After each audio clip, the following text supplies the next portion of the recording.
On my 18th birthday, I was told I was going to be shipped to a high security prison called Belmarsh, which inevitably was the most horrendous time of my life.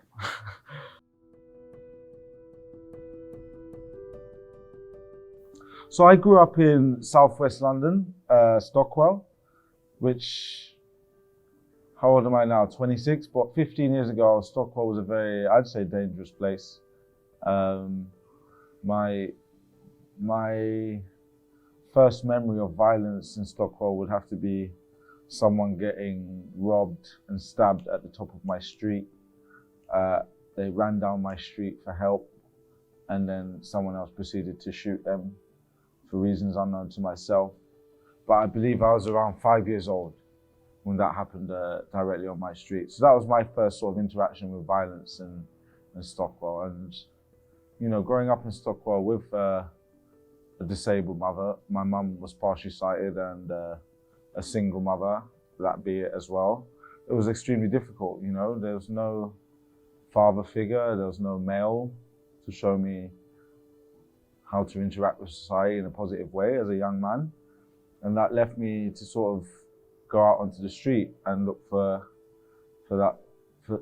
those things there. Look for that feeling of belongingness, that feeling of friendship. You look for, as a young man, if you don't have anyone to mentor you and show you how to be a sustainable member of society, you find yourself being shown by the wrong mentors. And I think that was the situation I found myself in, where I was looking at the wrong people to teach me how to be a positive member of society. So I mean, from a very young age, I was dealing drugs. I was using drugs. I would sniff coke every morning. I would take ketamine, weed. I'd smoke coke, spliffs. I pretty much used most drugs I was selling. So that on top of all the other family problems and problems going on outside, it puts you in a trance state for many years. So you'll be on this trance state of taking drugs every day as a young man, going out on the street, selling them, meeting people you shouldn't be meeting. And this will go on until, my personal opinion is, you either die, you end up in prison, or, well, actually those are probably pretty much the two options that you have. You die or literally end up in prison. And then having a blind mother, I was very protective of my household, and I ran into some problems with some older boys, and they threatened to come and do stuff to my house. Being young, skinny, and a druggie, I didn't pretty much know how to fight back then. So I felt my only option was to get a gun. I never really felt comfortable with knives or stabbing someone, so I wanted to detach myself from my victim if it had been so. So I went to buy a gun, and I had a sawn-off shotgun, double barrel, and I specifically remember carrying it at home in a pink floral shopping trolley, walking through Brixton, unknown to everyone, a 15-year-old with a sawn-off shotgun in a pink floral shopping trolley. And I brought this home for protection only. I never wanted to go and rob someone with it. I was making a lot of money from drugs. I didn't want to scare anyone with it. It was literally and basically for protection, which I do believe is a big problem with a lot of our young men and females today, is that they find themselves carrying things or doing certain things for protection. And this will inevitably lead you into more trouble, as you might end up using whatever you're carrying or acquired, or you'll get found with it and go to prison, as did I. And from then, you will get a serious wake-up call. So yes, I was 16 when I got to prison, 15, 16, I can't exactly remember now, around that age, 15 to 16. And my transition for me going to prison happened in the space of about 4 days. So police found a gun at my house. I knew they found the gun at my house, and I went on the run partying for a weekend because I wasn't prepared to acknowledge the situation that I found myself in. I wasn't prepared to hand myself into police knowing that I was going to go to prison. And I just didn't want to engage with it yet. Of course, I'm 16. So I mean, that was also the first time I tried some really hard drugs. I tried crystal meth once over that weekend because I was so lost. I didn't know where the hell I was, which any normal 16-year-old knows who or where they are in life anyway. So some do.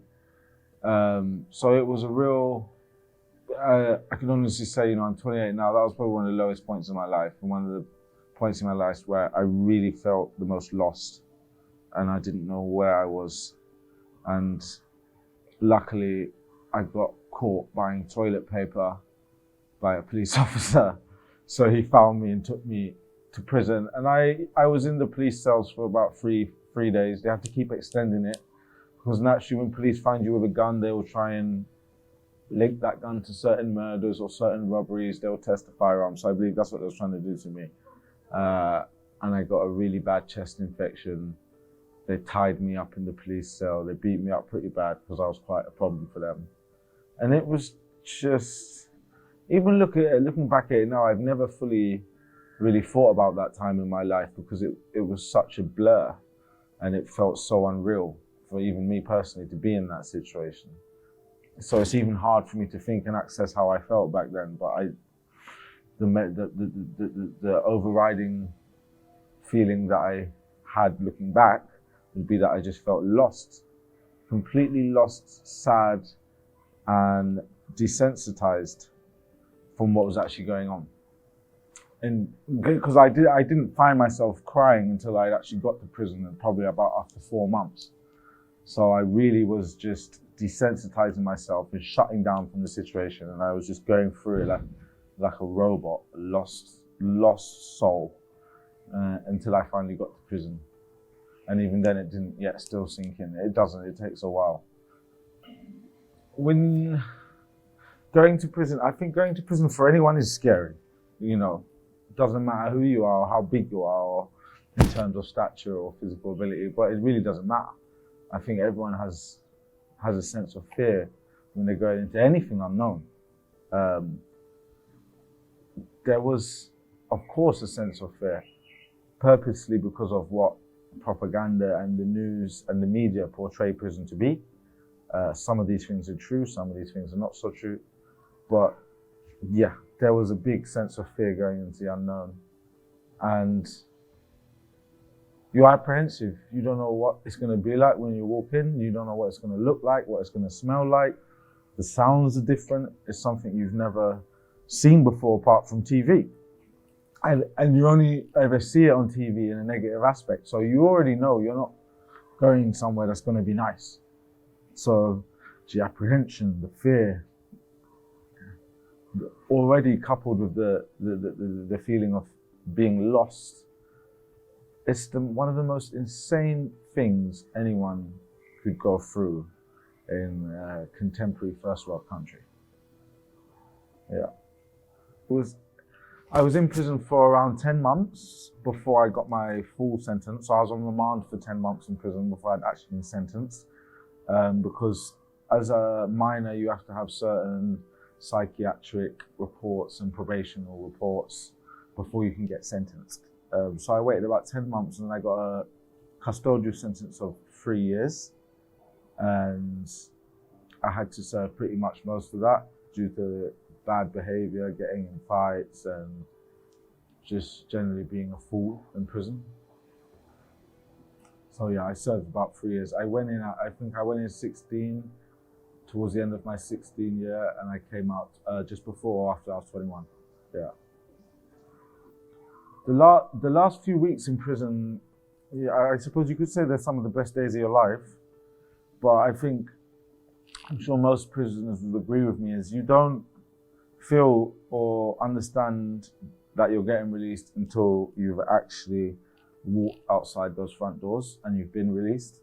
And then even then there's the look over the shoulder. Am I really getting released? Are they coming back for me? There's those horror stories. A lot of people do get rearrested for other crimes as soon as they walk out. So it's